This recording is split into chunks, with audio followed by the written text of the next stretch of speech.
Komunikasi terapeutik. Komunikasi terapeutik adalah komunikasi yang direncanakan secara sadar yang bertujuan dan kegiatannya dipusatkan untuk kesembuhan pasien. Fase-fase komunikasi terapeutik. 1. Fase prainteraksi. Fase prainteraksi merupakan fase persiapan yang dilakukan oleh perawat sebelum berinteraksi dan berkomunikasi dengan pasien. 2. Fase interaksi atau orientasi. Fase interaksi merupakan fase pertama kali perawat bertemu dengan klien, memulai dan membina hubungan, saling percaya, memperjelas keluhan, masalah atau kebutuhan klien dengan mengajukan pertanyaan tentang perasaan klien. Yang ketiga, fase kerja. Fase kerja merupakan fase di mana perawat memulai melakukan pekerjaan atau melaksanakan kontrak tindakan yang telah disepakati. Yang keempat, fase terminasi. Fase terminasi merupakan fase akhir dari pertemuan perawat dengan klien. Dalam komunikasi terapeutik yaitu ada 5. Yang pertama, sikap saling berhadapan. Yang kedua, sikap mempertahankan kontak mata. Yang ketiga, sikap membuku ke arah pasien. Yang keempat, sikap mempertahankan sikap terbuka. Yang kelima, sikap tetap rileks.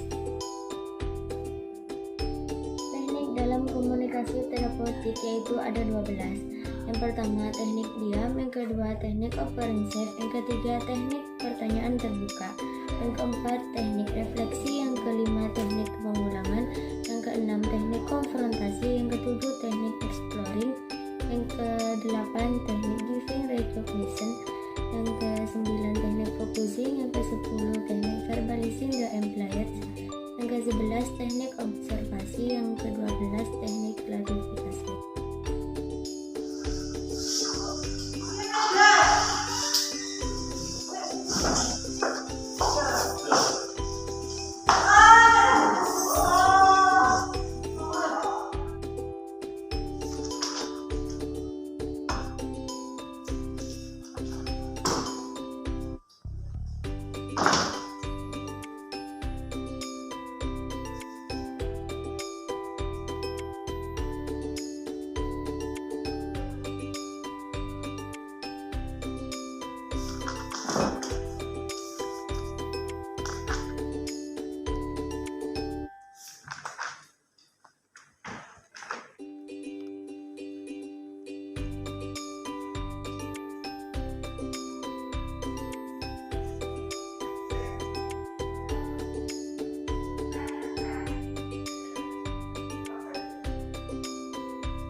Dibangun.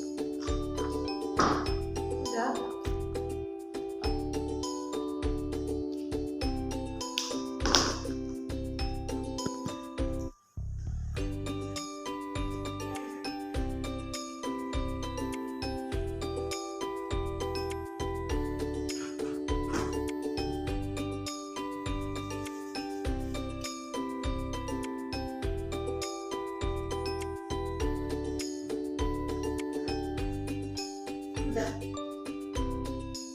Assalamualaikum Bapak. Waalaikumsalam. Selamat siang Bapak, maaf ya mengganggu waktunya. Saya perawat Adira. Masih ingat nggak Pak sama Masih saya? ingat. Oke, terima kasih Bapak. Sebelumnya saya boleh lihat dulu nggak Pak? Ini Bukan lagi namanya Bapak. namanya Armel Dodiansa, lahir 10 Agustus 2002. Berarti benar ya Bapak? Iya benar. Oke Bapak Ahmad, ini nanti ada teman saya, perawat Tasmiati akan kesini, akan menjelaskan tentang bagaimana prosedur di kamar.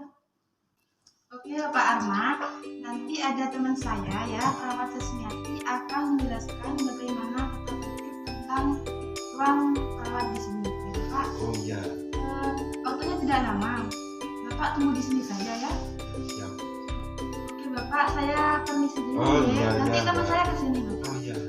Kak, terima kasih. Oh sama-sama. Mbak. Selamat siang. Siang kembali.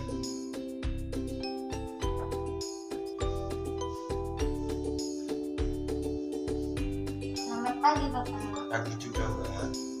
Baik, saya perawat atas nama Susmiati akan menjelaskan mengenai tata tertib di ruangan perawatan ya Pak. Apakah Bapak bersedia? Bersedia. Oke, untuk tata tertib ruangan kita yang pertama yaitu yang harus diperhatikan adalah untuk jam besuk. Jam besuk itu dimulai dari jam 12 dan jam 1. Itu yang pertama. Kemudian selanjutnya buka lagi di jam 2 sampai jam 9 malam. Itu yang kedua. Di luar jam besuk, Bapak hanya boleh dijaga maksimal 2 orang di dalam ruangan ya. Juga sangat tidak diperkenankan untuk membawa anak kecil yang berusia di bawah 12 tahun ke dalam ruangan perawatan. Kemudian nanti barang-barang yang dibawa kalau bisa seperlunya saja. Dan nanti kalau sudah dibawa bisa disimpan rapi ke dalam ruangan seperti lemari. Atau juga di dalam loker juga bisa disimpan Pak. Oh iya Mbak. Kemudian jadi semuanya bisa disimpan rapi ya Pak. Untuk barang-barang itu sendiri saya harap tidak membawa ke dalam ruangan barang-barang yang bersifat menimbulkan efek kebakaran seperti setrika, magicom, dan pemanas air sebagainya. Kemudian tidak diperkenankan juga membawa barang-barang tajam ke dalam ruangan perawatan. Kemudian nanti untuk lingkungan sekitar harus diperhatikan ya, mulai dari kerapian dan kebersihannya. Karena itu juga membantu kami pada saat kami akan melakukan pemeriksaan biar tidak selalu bersih dan enak dilihat ya Pak. Oke, untuk selanjutnya informasi terkait dengan tata tertib dan lain sebagainya nanti bisa Bapak baca di lembar bolak-balik yang sudah kita sediakan. Karena di sini masih ada beberapa yang harus diperhatikan. Seperti ini Pak. Oh, Bisa dibuka nanti dibaca. oh iya Mbak. Oke, kira-kira sejauh ini sudah mulai paham untuk tata tertib ruangan? Iya Mbak paham. Sudah ya, gimana perasaannya Bapak mengenai penjelasan yang saya sampaikan tadi?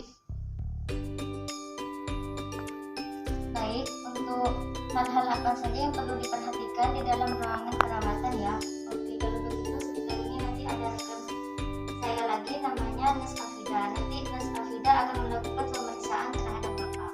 Mungkin kira-kira sekitar pukul 11 siang. Oke, kami berharap Bapak betah selama dirawat di sini dan segera cepat diberi kesembuhan. Oke, terima kasih atas waktu dan kesempatannya Bapak. Terima kasih ya Mbak. Saya permisi ya Bapak, selamat pagi. Wassalamualaikum. Iya Mbak.